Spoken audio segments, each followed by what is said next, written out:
Nah, di sini kita akan membahas tentang integral dark box. Oke. Nah, pada integral dark box ini, seperti yang kita lihat pada file ini, diketahui itu ada di sana upper and lower sum. Nah, di sana kita akan mengetahui apa itu upper dan lower sum. Nah, di sini kita misalkan F yaitu I, di mana I ini merupakan bilangan real. Dan di mana itu merupakan adalah interval terbatas, yaitu A, B, baru dan misalkan P ini adalah sebuah partisi yang dimana dalam partisi itu terdapat X0, X1, titik-titik sampai Xn. Jadi, diketahui fungsi F yang dimana fungsi F ini adalah dimana intervalnya ini I-nya ini merupakan bilangan real sehingga I ini merupakan interval yaitu A, B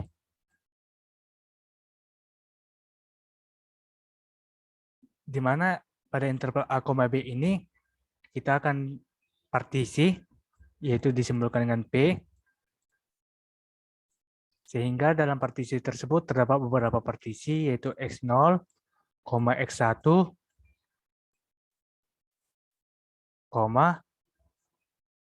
X2 sampai titik-titik Sn.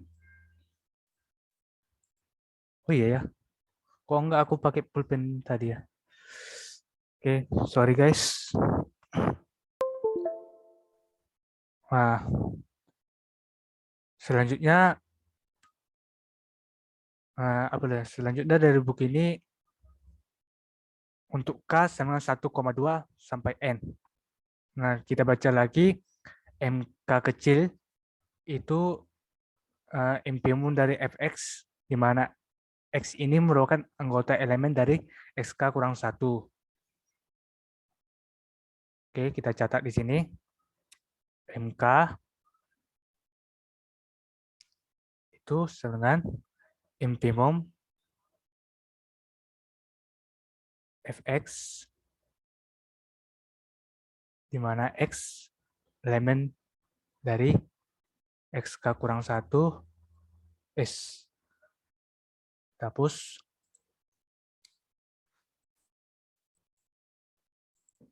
XK kurang 1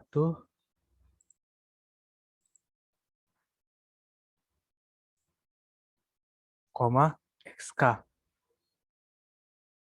Nah, XK kurang 1, XK ini itu diperoleh dari interval A, B. Ini untuk infimum. Yang kedua itu ada supremum. Yang dimana simbolnya itu M kapital K. Itu sub dari apa fx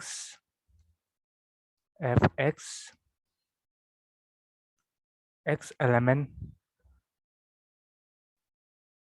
pada interval xk kurang 1, xk.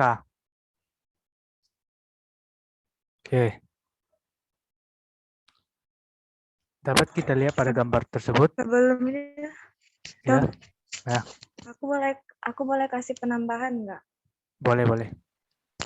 Jadi kenapa dibilang M kecil sama M besar? Jadi Darboh ini kan beda dengan Riemann. Kalau Riemann itu kita bisa ngambil titik sembarang, tapi kalau Darboh ini ngambil dari titik paling rendah sama titik paling kecil, titik paling tinggi. Titik paling tinggi inilah dibilang M besar K. Terus M kecil K itu dibilang titik terendah. Kayak gitu, makanya dapat infimum sama supremum. Tapi kalau misalnya aku salah, boleh dikoreksi. Yang teman-teman lain bisa ngasih komentar atau tanggapan yang lain.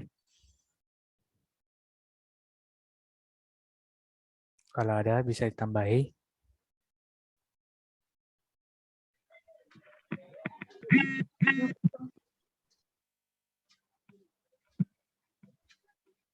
Kalau nggak ada, biar kita lanjut. Pas kok, pas lanjut. Lanjut.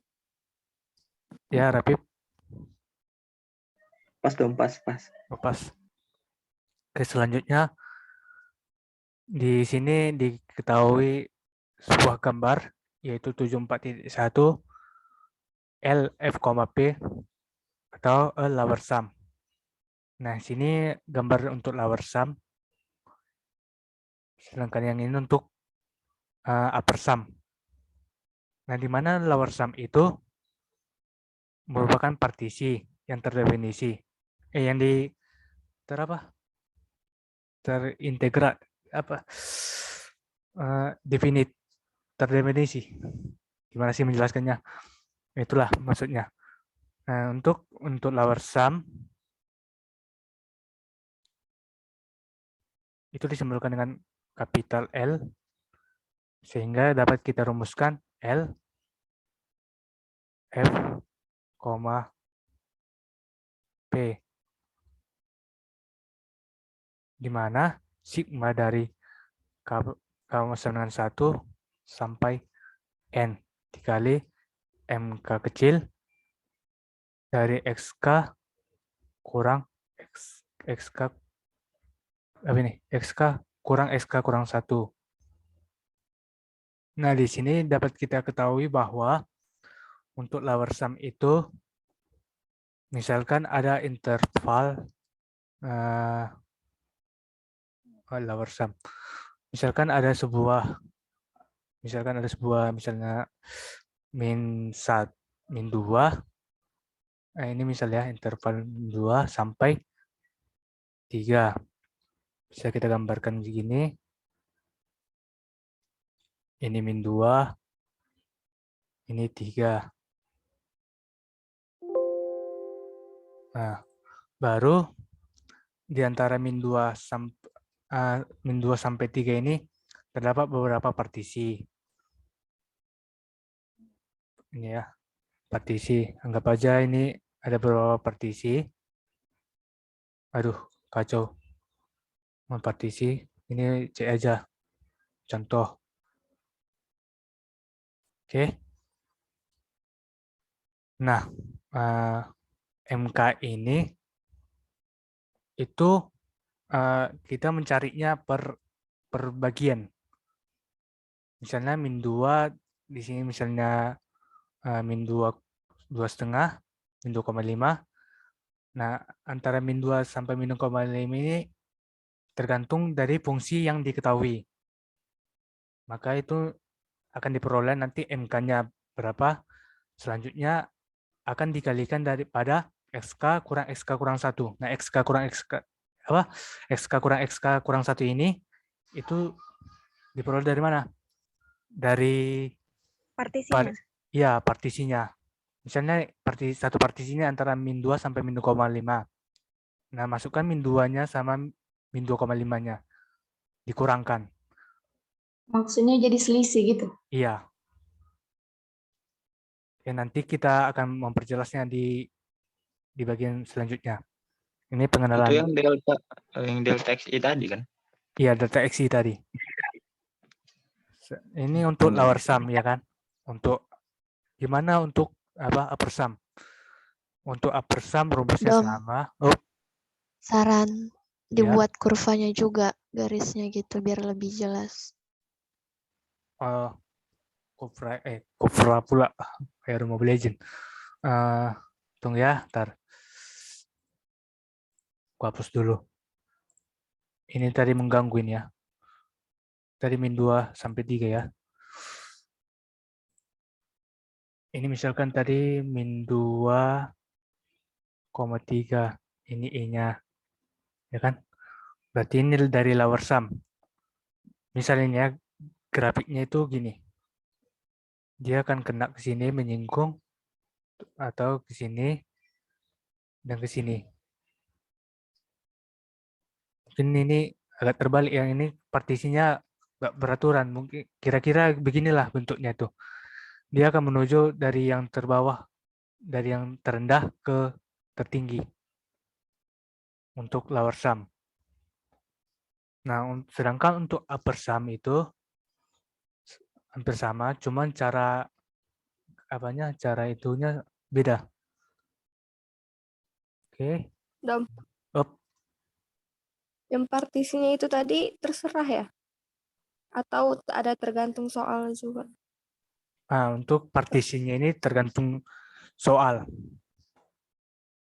Kalau untuk partisinya Oke. bisa bebas. Misalnya ada dia partisi 0, koma setengah, koma 3. Nah, dia kan antara setengah sampai 3 kan nggak sama partisinya dengan 0, setengah.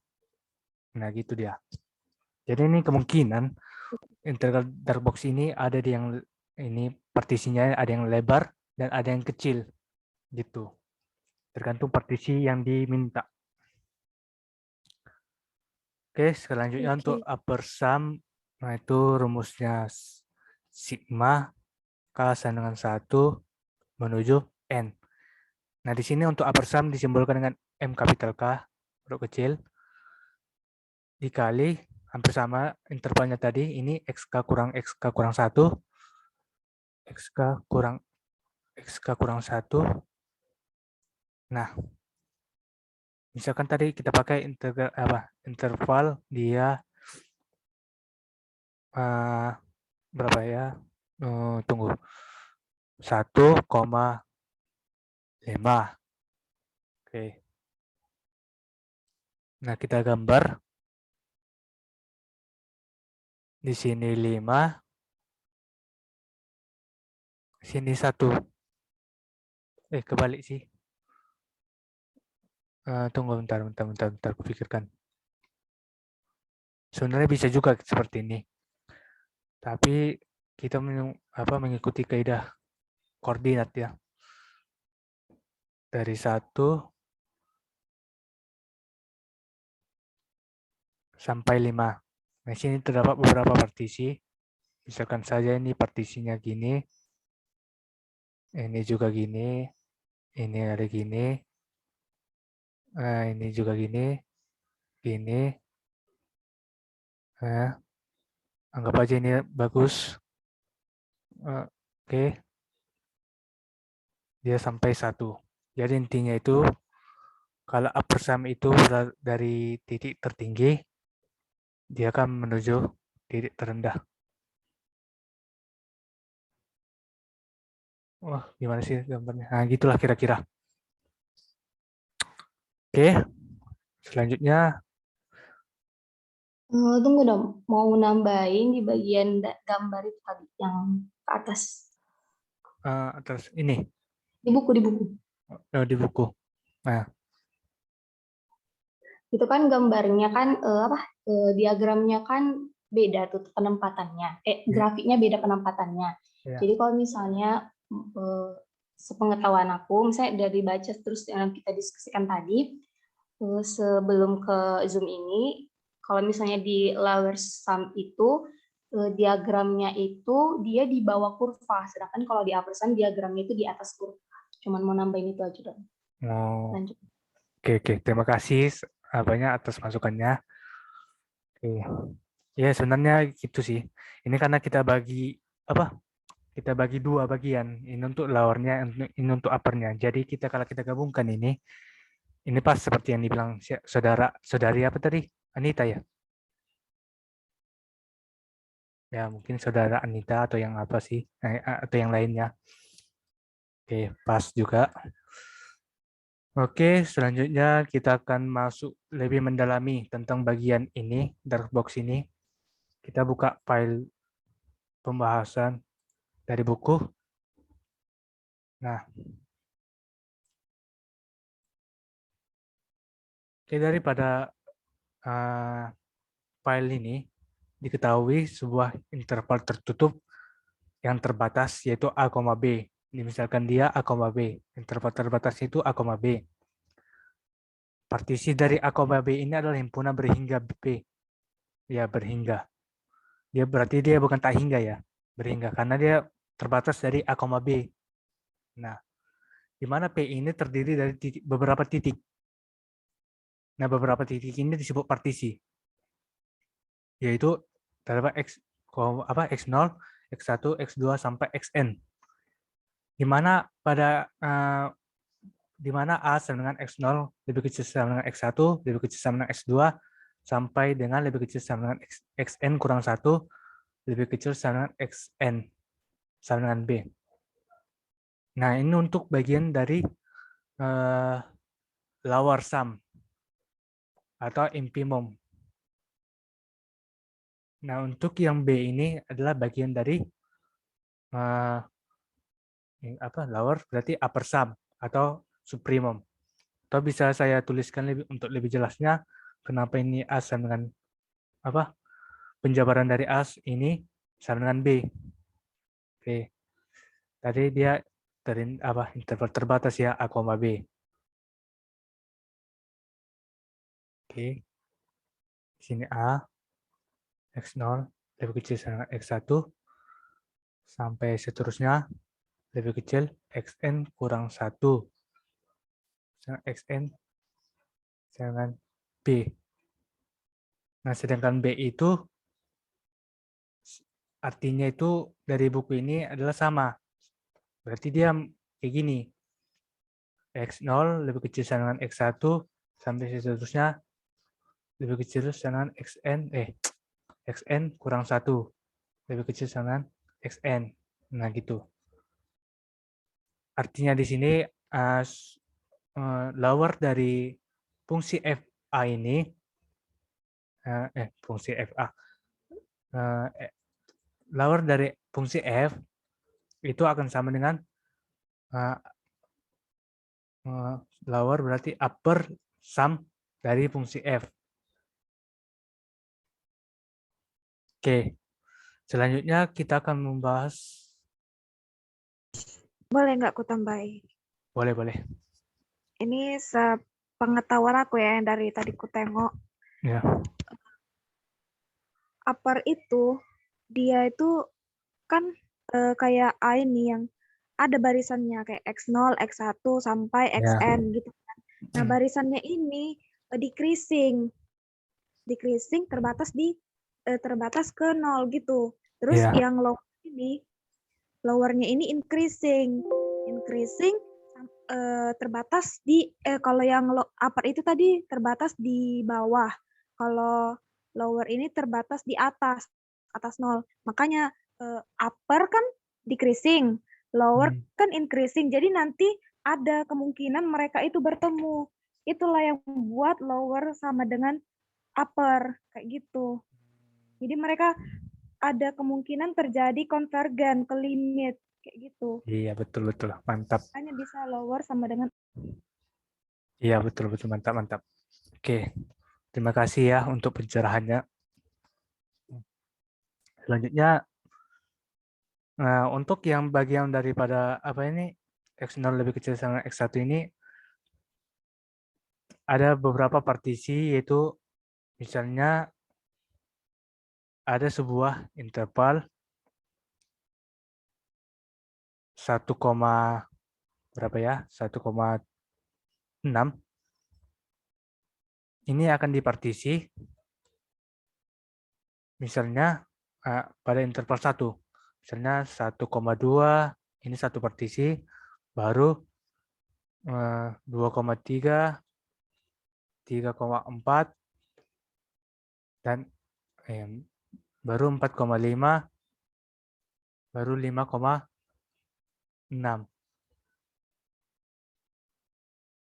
Nah, ini yang dimaksudkan daripada sub interval dari A, B. Nah, sub interval ini dari A, B ini itu sama artinya partisi dari A, B, di mana X0, X1 baru X1, X2. Begitu. Sehingga didapat delta XI dari setiap partisinya itu delta XI sama dengan XI dikurang XI kurang 1 dengan I merupakan nilai 1, 2, sampai dengan N. Nah, kita misalkan N-nya itu 2. Berarti kalau kita substitusi I sama dengan 2, berarti 2 dikurang 1 berarti pada interval 2 kurang 1. Nah, ini yang disebut dengan delta XI. Berarti hasilnya itu delta XI dengan 1. Oke. Nah, dari penjelasan teman saya tadi, kita jumpai pada bagian ini, yaitu upper sum dan lower sum. Nah, kemungkinan yang upper sum sama lower sum ini akan disamakan. Yaitu di mana upper sum ini sama dengan lower sum. Seperti teman yang jelas.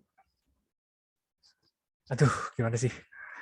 Seperti teman Seperti saya yang menjelaskan tadi. dijelaskan. Ya.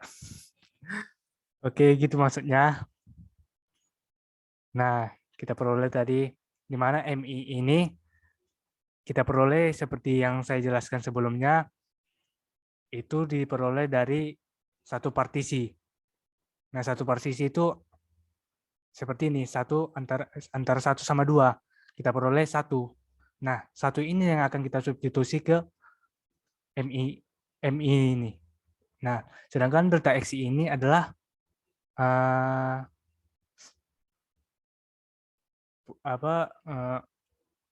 interval dari 1 sampai 2 dan diperoleh akan disubstitusi pada fungsi f yang diketahui.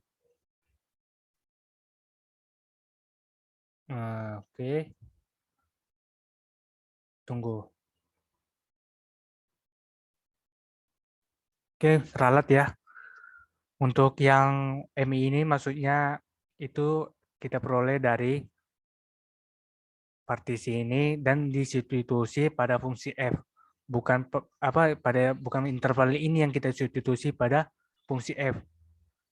Tapi gimana sih menjelaskannya? Oke. Ya, kita peroleh untuk lebih jelasnya kita lihat gambar ini ya. Oke, di sini kita lebih jelasnya di sini. Di sini kan diketahui sebuah contoh fx sama dengan x kuadrat pada interval 0,7 dengan partisi yang diketahui yaitu 0 setengah 3,6,7. Nah, kita mencari M1-nya untuk subminimum pada fungsi fx, di mana x merupakan elemen dari partisinya, yaitu antara 0, setengah. Diperoleh dengan seperempat. Nah, untuk seperempat ini kita dapat peroleh dari masukkan substitusi x sama dengan setengah pada fungsi fx, yaitu sama dengan x kuadrat. Jadi setengah dikuadratkan diperoleh seperempat. Dan M2 juga begitu, yaitu pada interval antara setengah sampai 3. Berarti dia M2-nya itu 3 dikuadratkan, yaitu sama dengan 9. Nah, setelah kita mencari partisi yang telah ditentukan tadi, maka kita akan menjumlahkan partisi yang semuanya ini, yaitu dengan cara memasukkan rumus yaitu upper sum, yaitu dalam kurung F, P, di mana sigma K sama dengan 1 menuju N, di mana MK dikali XK kurang 1. Nah, di sini terdapat kesalahan, yaitu setengah. Seharusnya ini seperempat. Ya. Maaf memotong. Ya. Itu dapat M1-nya seperempat itu kenapa? Terus M2-nya 9, M3-nya 36, M4-nya 49 dari mana? Maksudnya kenapa dapatnya segitu gitu? Kenapa ini seperempat gitu? Ya. Kalau untuk yang oke. Ini kenapa M1-nya itu seperempat? Karena kita memperoleh nilai ini misalkan antara 0 sama setengah, ya kan? Kita yang memakai dari yang suprimum. Mungkin ada teman yang bisa menjelaskan juga atau membantu. Jadi mau menambahi tadi yang ditanyakan Anita, itu kan kenapa M1-nya seperempat? Karena ini suprimum, kan kita lihat batas atas ya. Batas atas dari 0, interval 0 dan setengah itu kan setengah. Berarti dari M1 suprimumnya itu fx, yang dimana x-nya itu setengah, dan fungsinya itu kan x kuadrat. Berarti setengah dikuadratkan, makanya seperempat. Itu yang M1. Dan yang M2 itu kan intervalnya setengah sampai 3. Karena dia juga suprimum, kan yang dicari suprimum, berarti kan batas atasnya itu 3. Berarti F3 itu kan 3 kuadrat, makanya M2 itu 9. Gitu juga untuk M3 sama M4. Iya, betul. Dan untuk lebih jelasnya, karena ini suprimum, maka kita bisa menyelesaikan dengan ini, mencari titik yang tertinggi. Misalnya ini antara 0 sama setengah, itu paling besar adalah setengah, seperti yang dijelaskan Rapip. Ini tinggal dikuadratkan aja sesuai dengan fungsi fx yang diketahui. Oke. Nah, setiap yang dikuadratkan tadi, ini akan ini. Kan ini misalnya seperempat. Maka di fungsi y dia adalah setengah koma seperempat. Batasnya antara 0 sama setengah ini, gimana sih menjelaskan? Setengah ini dia pada sumbu y dia itu seperempat, jadi dia setengah koma seperempat. Begitu juga ini 3,9, 6,36. Di sini nanti 36, baru 7 sama 49, sini 49. Nanti dia ditarik garis dari suprimum dari yang tertinggi atau dari yang terendah menuju tertinggi. Gitu dia. Oke, dari fungsi yang ini kita peroleh yang tadi berapa tadi? Seperempat ya, seharusnya di sini dikali setengah dikurang 0 pada interval setiap partisinya. Ini juga gitu, begitu seterusnya. Oke, selanjutnya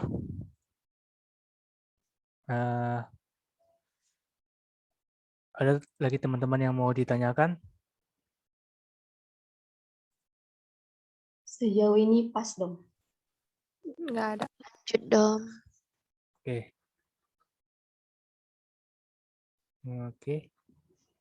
Nah, di sini upper sum-nya bentuknya begini.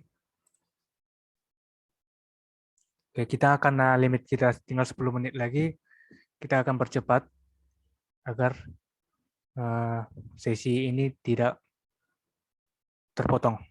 Oke. Ini upper sum diketahui fungsi sigma i sama dengan 1 sama dengan n, di mana mi dikali delta xi. Oke, dari sini sudah kami jelaskan. Begitu juga dengan lower sum juga.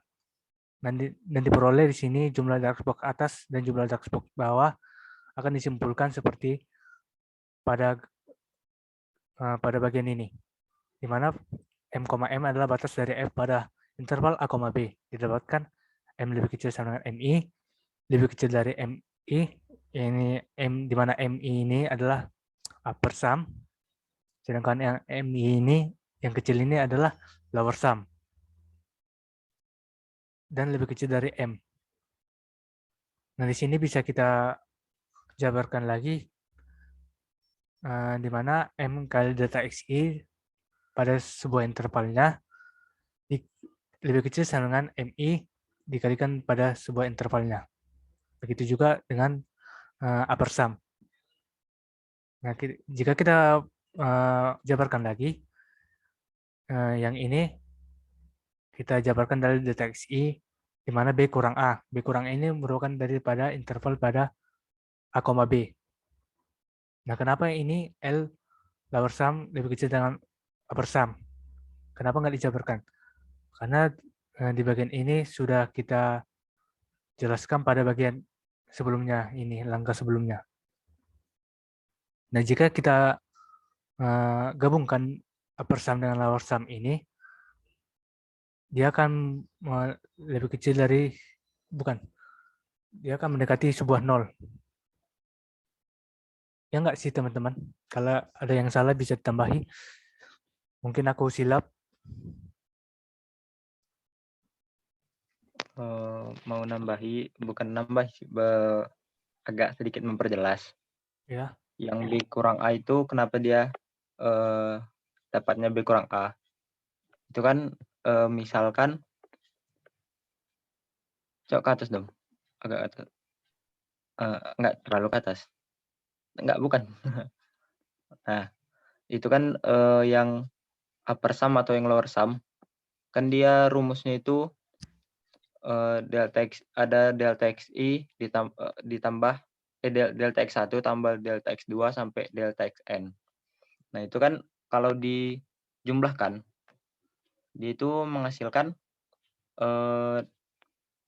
delta X. Delta X di mana, intervalnya itu interval batas atas batas bawahnya itu sesuai sama soal. Jadi ibarat dari intervalnya itu misalnya 1,2. Nah, dibuat partisinya itu sebanyak 10 misalnya. Berarti kan satu partisi itu jaraknya 0,1. Satu titik ke satu titik lain itu jaraknya 0,1. Nah, jika delta X itu 0,1 dijumlahkan sampai delta Xn, dia kan berjumlah itu 1. Dan sedangkan, selisih dari intervalnya itu kan 2 kurang 1. Berarti, delta X apa namanya? Delta XI. Nah, itu delta X-nya itu dia sama kayak interval B kurang A-nya gitu. Gitu sih kira-kira. Ngerti Oke, kan, Wi? terima kasih untuk Rafiq untuk telah menyampaikan penjelasannya. Ada lagi teman-teman? Setelah kita bahas sampai sini, Ini berarti ya silahkan. iyalah yang ngomong. Jadi siapa yang mau bertanya? Alia ya? Alia lah coba ngomong. Ngomong aja. Ini terus berarti bedanya dengan Riemann apa? Kan tadi ada di ini. Nah, kalau integral limit itu, atau teman-teman ada yang bisa menjelaskan?